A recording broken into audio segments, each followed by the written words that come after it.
এ পর্যায়ে বক্তব্য দেওয়ার জন্য আহ্বান জানাচ্ছি গাজীপুর জেলা বিএনপি সম্মানিত আহ্বায়ক জনাব এ কে ফজলুল হক মিলন সাহেবকে।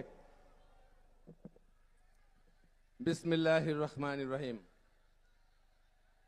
সম্মানিত সভাপতি, আজকের অনুষ্ঠানের প্রধান অতিথি বাংলাদেশ জাতীয়তাবাদী দলের সম্মানিত চেয়ারম্যান, গণতান্ত্রিক আন্দোলনের অন্যতম পুরোধা,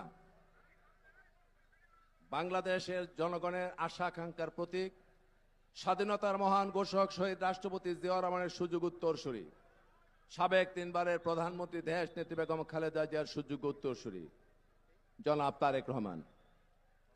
আমাদের মধ্যে উপস্থিত হয়েছেন জনাব তারেক রহমানের সুযোগ্য সহধর্মিণী, প্রজ্ঞা, মেধা, মননশীলতা, শালীনতা, ভদ্রতা, আচার অনুষ্ঠানে যাকে বাংলাদেশের মানুষ মডেল হিসেবে গ্রহণ করে, ডাক্তার জোবাইদুর রহমান সহ নেতৃবৃন্দ, আসসালামু আলাইকুম। কথা কব 3 মিনিট, তার বাইরে না।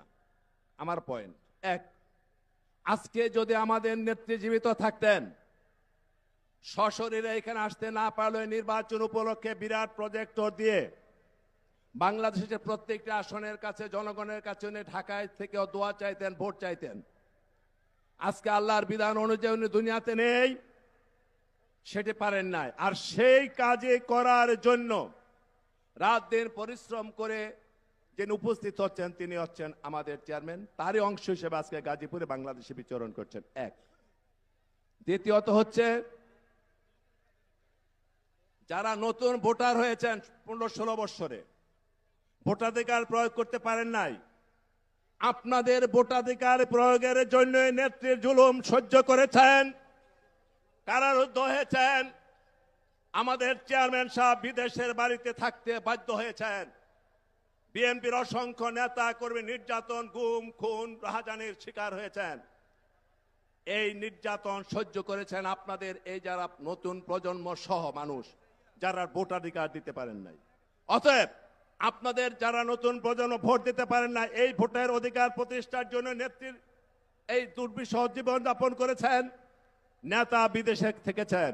অতএব আপনাদের কাছে ভোট যদি চাইতে চায় কেউ, তাহলে বাংলাদেশ জাতীয়তাবাদী দলেরই সবচেয়ে বেশি হক আপনাদের ভোটটা চাওয়ার। আশা করি এই ভোটটা আপনারা দয়া করে দিবেন। 3 নম্বর কথা হচ্ছে এই, যারা এখানে আছেন আপনারা যতগুলো লোক উপস্থিত হয়েছেন, দয়া করে 1 মিনিটের মধ্যে আপনারা হাত তুলবেন যাদের আত্মীয় স্বজন, বন্ধু বান্ধব, পরিবার পরিজন যারা বিদেশে অবস্থান করতেছে, হাত তোলেন। কাদের হাত তুলে দেখান নেতাকে। আপনাদের একটা দায়িত্ব আছে, এই সমাবেশ থেকে যাওয়ার পরে যারা হাত তুলেছেন